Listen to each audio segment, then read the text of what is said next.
আজকে যে আমাকে বর্ধমান থেকে এরকম করে ঘুরে ঘর আসতে হবে আমি ভাবতেও পারিনি। আসলে তোমাদের কাজের গল্পটা শুরু থেকে বলে। হ্যালো গাইস, তোমরা সব কেমন আছো? আশা করি সব দুঃখ কষ্ট ঝড় জলে ডুবে আছো, আর আমি তোমাদের আশীর্বাদে গাছে উঠে আছি। না গো, মানে আমি তোমাদের আশীর্বাদে ভালোই আছি।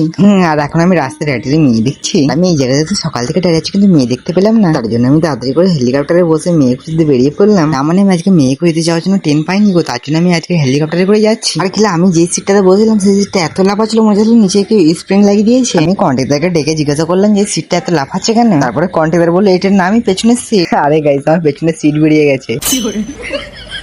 গাইস, আমি এই কথাটা বলতে আমার কন্ট্রাক্টর বললো আপনি সাথে চুপ করে বস, না তোকে জায়গা থেকে ঠেলে ফেলিয়ে দেবো। আর আমাকে কন্ট্রাক্টর ওই কথাটা বলার পরই আমি সুসুর করে নেমে অন্য বাসে পালাচ্ছি। এই দরকার সালা যে সত্যি ঠেলে ফেলিয়ে দেয়, কোনো বিশ্বাস তো নাই কো। এখন অন্য বাসে চেপে পড়েছে আর এই বাসটা দিকে ছেড়ে দিয়েছে। আর এই বাসটার নাম নাকি সুপারি বাস। ও না, ভুল করে বেরিয়ে গেছে, এই বাসটার নাম নাকি সুপার বাস। সুপার বাসটা দিকে ভালোই জোরে জোরে টানছে। আর তারপরে দেখতে দেখতে চলে আসে আমি গলসি বাজারে। যদি আমি ভিডিওটা এত সুন্দর দেখে থাকো তাহলে একটা লাইক করে দিও। আর আমাকে কিছু দাদা আর কিছু দিদি মেসেজ করে বলছে তুই কি ভিডিও বানানো ছেড়ে দিয়েছিস। আসলে না, আমি ভিডিও বানানো ছাড়ি না। আসলে কয়েকদিন ধরে আমার বিরাট শরীর খারাপ ছিল, তাই কোনো ভিডিও আপলোড করতে পারিনি। এবার থেকে আমার ডেলি ব্লগ আসবে, আর তোমরা এমনি ভালোবাসা দিতে থাকো। এখন আমি ঘর যাই।